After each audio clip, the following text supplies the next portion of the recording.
So kind of on a meta storytelling level, I've read manga before that involve the previous generations, but never quite on this level, never integrating the previous generation's exploits so thoroughly, so seamlessly into the current storyline. And one thing I got started thinking is, as a creator, you have to fight the tropes as well as work with them. And one of the biggest tropes that every creator has to deal with, no matter what the medium is that if you want to tell an enjoyable story, the main character cannot fail, ultimately, in their main quest.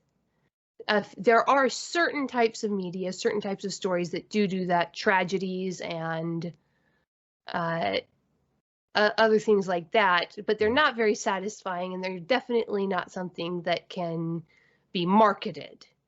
So do you mean like the be-all end-all finale of the story being the loss? Is that what we're talking about?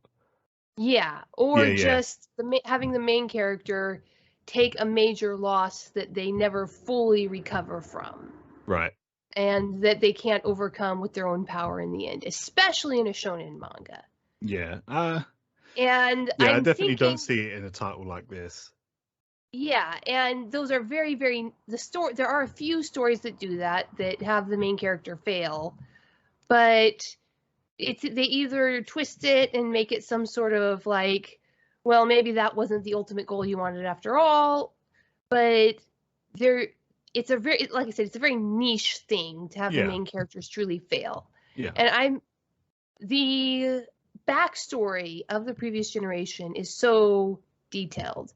And it's so clear that they failed on so many levels. And Iso and Hikari and Itami.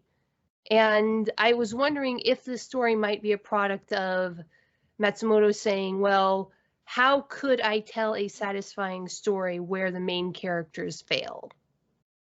And especially given just the themes of the story that we start with. Kafka is the older protagonist who didn't make it.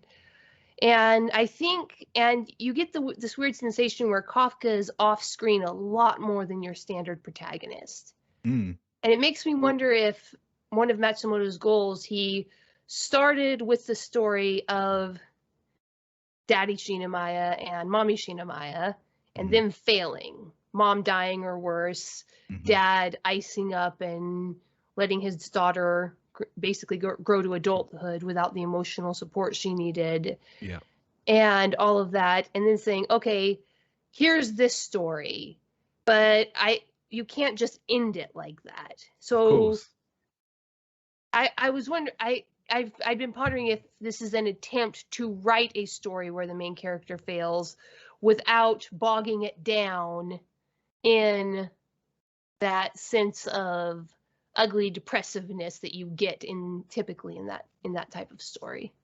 Yeah, yeah, that's an interesting question. It could be.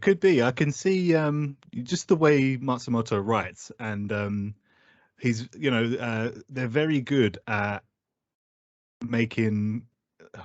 Making's not the right word, but they're definitely good at letting Kafka lose. Not obviously majorly, but they're very good at making sure he doesn't come out on top all the time. Like, sure, at the beginning, I think they were building up the fact that Kaji No was so strong by making sure that he was pretty much one-shotting everything. But over the last maybe 20 chapters or so, it's been made very clear that he is not at the top of the food chain, and he has been put in his place by the Defense Force, by Isao. Now he's struggling with transformation. So Matsumoto has been writing the story in a way which makes Kafka seem not as strong as we would have once assumed he was. And I think he's, the mangaka's doing that very well. So yeah, it's an interesting question, because it could be that he is trying to paint this kind of story where perhaps maybe even that Kafka won't necessarily be the big hero after all. Like, I don't know. Yes, it's an interesting one. I definitely agree that, he's built up this big story around the Shinomiya. So It's why I always go on about the fact that I'd love a prequel arc, like a whole dedicated prequel arc, because he's clearly thought about that story. And I think he's probably got a lot that he could write on. Humans Are Weird, We Took a Vote, the second book of Human Absurdity, is now up and going on Indiegogo. If you follow the links below the video, you will be able to pre-order your copy of Humans Are Weird, We Took a Vote in electronic format or paperback format. Now, same as last time, everybody who orders the paperback format will automatically get the author-read version of the Humans Are Weird audiobook. And in addition, this time, I am going to announce one of my first stretch goals. If I sell 500 books, then I am going to take the money and I am going to hire the local studio to make a full-on audiobook. High quality, professional recording, professional scripting, everything. So that's going to be my first announced stretch goal.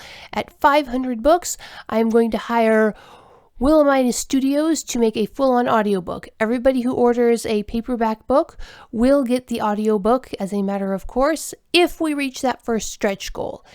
All right, Humans Are Weird, We Took a Vote, the second book of Human Absurdity, available on Indiegogo. Check out the links below.